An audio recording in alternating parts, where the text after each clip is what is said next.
Hello दोस्तों, SV education अड्डा में आपका स्वागत है। तो दोस्तों, हमारा संविधान का टॉपिक है दोस्तों पंचायती राज। तो चलते हैं दोस्तों आज के फर्स्ट क्वेश्चन पर। संविधान के किस भाग में पंचायती राज व्यवस्था संबंधी प्रावधान दिए गए हैं?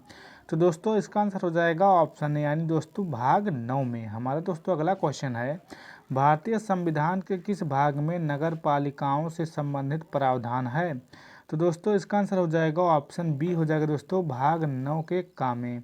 हमारा अगला क्वेश्चन है, संविधान के किस भाग में ग्राम पंचायतों की स्थापना की बात कही गई है? तो दोस्तों इसका आंसर हो जाएगा ऑप्शन बी हो जाएगा दोस्तों भाग 4 में।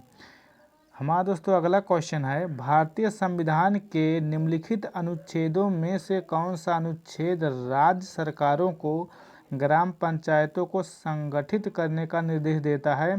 तो दोस्तों इसका आंसर हो जाएगा ऑप्शन ए हो जाएगा दोस्तों अनुच्छेद 40। चलते हैं दोस्तों अगले क्वेश्चन पर। तो दोस्तों हमारा अगला क्वेश्चन है, संविधान की 11वीं अनुसूची में निम्नलिखित में से क्या सम्मिलित है? तो दोस्तों इसका आंसर हो जाएगा ऑप्शन बी हो जाएगा दोस्तों पंचायतों का कार्यक्रम। हमारा सॉरी दोस्तों कार्यक्रम, हाँ सही है। हमारा दोस्तों अगला क्वेश्चन है, पंचायती राज प्रणाली किस पर आधारित है? तो दोस्तों इसका आंसर हो जाएगा ऑप्शन बी हो जाएगा सत्ता के विकेंद्रीयकरण पर। चलते हैं दोस्तों अगले क्वेश्चन पर। तो दोस्तों हमारा अगला क्वेश्चन है, आप बताइए दोस्तों 7 नंबर का क्वेश्चन, पंचायती राज प्रदान करता है? तो दोस्तों इसका आंसर हो जाएगा ऑप्शन बी हो जाएगा स्थानीय स्तर पर लोकतांत्रिक प्रशासन। हमारा ऑप्शन क्या हो जाएगा दोस्तों बी। पंचायती राज का प्रधान लक्ष्य है, पंचायती राज का प्रधान लक्ष्य है। तो दोस्तों इसका आंसर हो जाएगा ऑप्शन सी हो जाएगा ग्रामवासियों में शक्ति का विकेंद्रीकरण।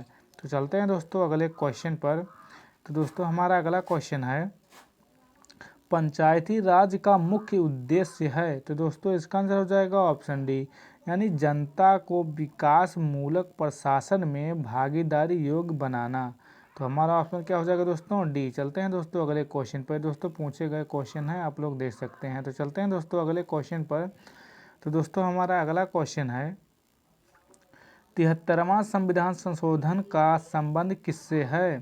तो दोस्तों इसका आंसर हो जाएगा ऑप्शन सी हो जाएगा दोस्तों पंचायती राज से। हमारा अगला क्वेश्चन है, 73वां संविधान संशोधन संबंधित है? तो दोस्तों इसका आंसर हो जाएगा ऑप्शन सी, यानी पंचायती राज प्रणाली से। दोस्तों ये रिपीट हो गया है, लेकिन दोस्तों ये एसएससी में पूछा गया है दोस्तों, बीपीएससी में 2002 में पूछा गया क्वेश्चन है। तो चलते हैं दोस्तों अगले क्वेश्चन पर। भारत में निम्न में से किसके अंतर्गत पंचायती राज प्रणाली की व्यवस्था की गई है? तो दोस्तों इसका आंसर हो जाएगा ऑप्शन सी हो जाएगा दोस्तों नीति निर्देशक सिद्धांत। क्या पूछा है दोस्तों, भारत में निम्न में से किसके अंतर्गत पंचायती राज प्रणाली की व्यवस्था की गई है? तो दोस्तों नीति निर्देशक तत्व के अंतर्गत आता है दोस्तों। अनुच्छेद 40 में क्या दिया गया है, ग्राम पंचायतों का गठन। हमारा दोस्तों अगला क्वेश्चन है, किस संवैधानिक संशोधन द्वारा पंचायती राज संस्थाओं को संवैधानिक दर्जा प्रदान किया गया है? तो दोस्तों इसका आंसर हो जाएगा ऑप्शन सी हो जाएगा दोस्तों 73वां। हमारा अगला क्वेश्चन है, 73वें संविधान संशोधन द्वारा संविधान में कौन सी अनुसूची जोड़ी गई? तो दोस्तों इसका आंसर हो जाएगा ऑप्शन सी हो जाएगा दोस्तों 11वीं। हमारा अगला क्वेश्चन है, भारत के संविधान की 11वीं अनुसूची में कितने विषय हैं? तो दोस्तों इसका आंसर हो जाएगा ऑप्शन सी हो जाएगा दोस्तों 29 विषय हैं दोस्तों। ये दोस्तों पूछा गया क्वेश्चन है यूपी पीसीएस 2019 में। चलते हैं अगले क्वेश्चन पर। 73वें संविधान संशोधन के अनुसार पंचायती राज संस्थाओं में अध्यक्ष के कम से कम कितने पद महिलाओं के लिए आरक्षित किए गए हैं? तो दोस्तों इसका आंसर हो जाएगा ऑप्शन ए हो जाएगा दोस्तों 1/3। तो चलते हैं दोस्तों अगले क्वेश्चन पर। तो दोस्तों हमारा अगला क्वेश्चन है, 73वीं संविधान संशोधन के प्रावधानों को समाज के किस वर्ग को सत्ता हस्तांतरण की दृष्टि से ऐतिहासिक कदम माना जाता है? तो दोस्तों इसका आंसर हो जाएगा ऑप्शन डी हो जाएगा दोस्तों महिला वर्ग। चलते हैं दोस्तों अगले क्वेश्चन पर। तो दोस्तों हमारा अगला क्वेश्चन है, 73वें संविधान संशोधन की विशेषता नहीं है? क्या पूछा है दोस्तों, नहीं है। तो दोस्तों इसका आंसर हो जाएगा ऑप्शन डी, यानी महिलाओं के लिए 2/3 आरक्षण। तो अभी दोस्तों आप पढ़ चुके हैं दोस्तों क्या 1/3 होता है, यहाँ पे दिया है दोस्तों 2/3। चलते हैं अगले क्वेश्चन पर। 73वें संविधान संशोधन द्वारा पंचायती राज संस्थाओं के लिए किस तरह के चुनाव का प्रावधान किया गया है? तो दोस्तों इसका आंसर हो जाएगा ऑप्शन ए हो जाएगा दोस्तों, प्रत्यक्ष एवं गुप्त मतदान। चलते हैं दोस्तों अगले क्वेश्चन पर। तो दोस्तों हमारा अगला क्वेश्चन है, भारत के किसके चुनाव में आरक्षित स्थानों की चक्रानुक्रम से भरे जाने का प्रावधान किया गया है? तो दोस्तों इसका आंसर हो जाएगा ऑप्शन डी, यानी पंचायती राज संस्थाओं के चुनाव में। हमारा अगला क्वेश्चन है, पंचायत के विघटन के उपरांत निम्नलिखित में से कौन सी समय अवधि नए चुनाव कराने हेतु सही है? तो दोस्तों इसका आंसर हो जाएगा ऑप्शन यानी 1 माह के अंदर ही। चलते हैं अगले क्वेश्चन पर। तो दोस्तों हमारा अगला क्वेश्चन है, पंचायतों के लिए कराए जाने वाले सभी निर्वाचनों के संचालन का अधीक्षण, निर्देशन और नियंत्रण निहित होता है।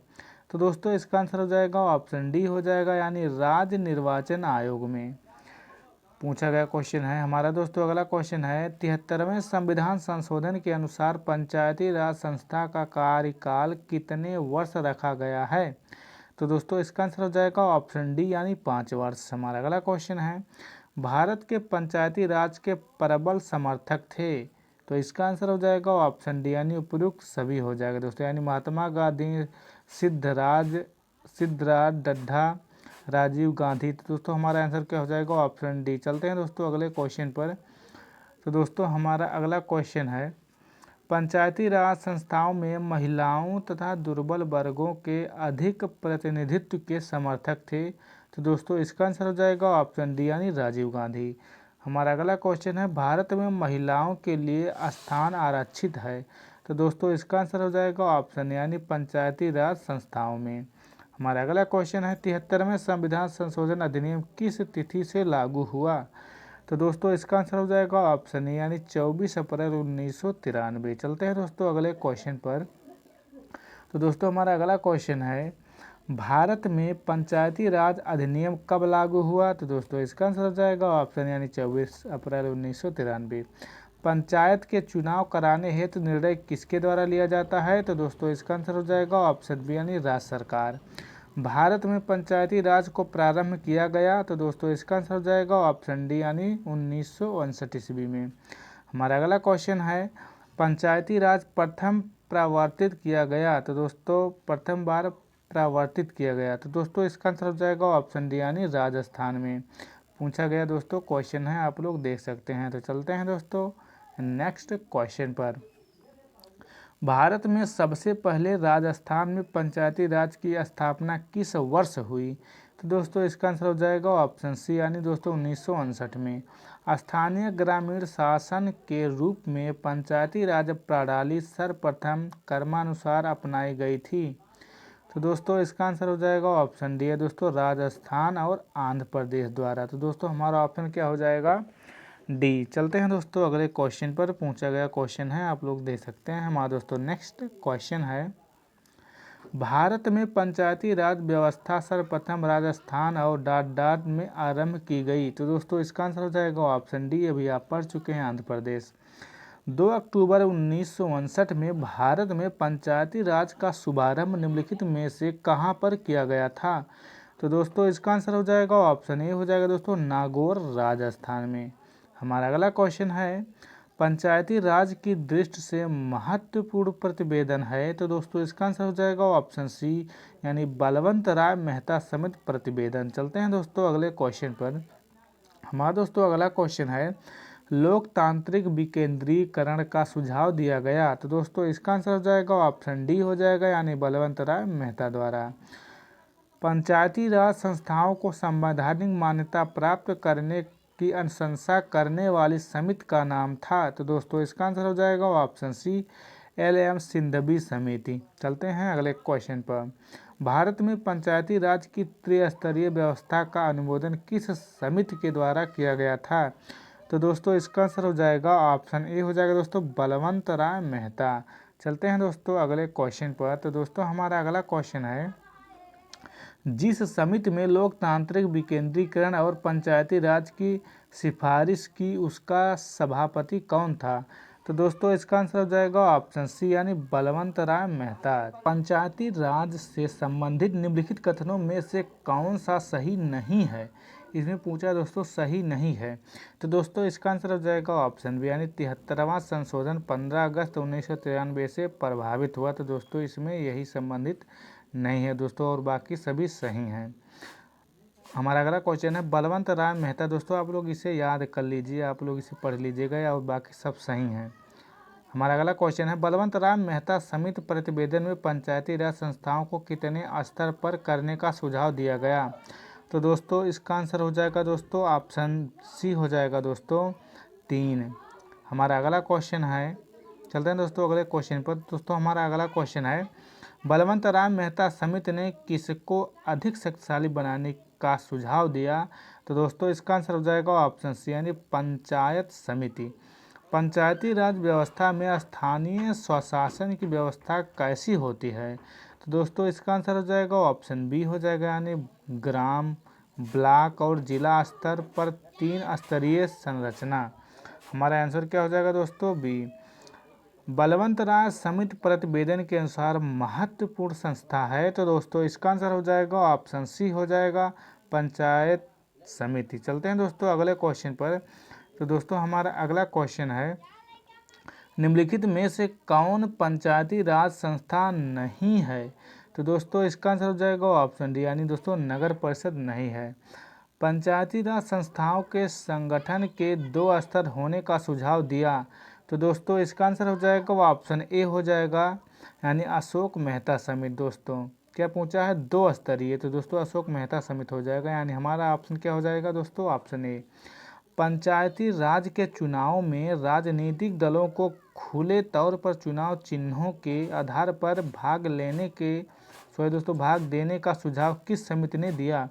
तो दोस्तों इसका आंसर हो जाएगा ऑप्शन बी हो जाएगा दोस्तों अशोक मेहता समिति।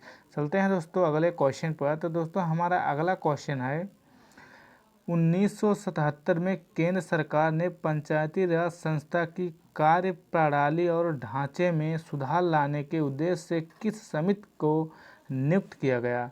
तो दोस्तों इसका आंसर हो जाएगा ऑप्शन ए हो जाएगा दोस्तों अशोक मेहता समिति। हमारा दोस्तों अगला क्वेश्चन है देश में पंचायती राज व्यवस्था का आरंभ किस समिति की रिपोर्ट के आधार पर किया गया। तो दोस्तों इसका आंसर हो जाएगा ऑप्शन बी यानी बलवंत राय मेहता समिति। चलते हैं दोस्तों अगले क्वेश्चन पर। तो दोस्तों हमारा अगला क्वेश्चन है बलवंत राय मेहता समिति की अनुशंसाओं के आधार पर किस वर्ष पंचायती राज व्यवस्था को लागू किया गया। तो दोस्तों इसका आंसर हो जाएगा ऑप्शन सी यानी दोस्तों 1959 ईस्वी में।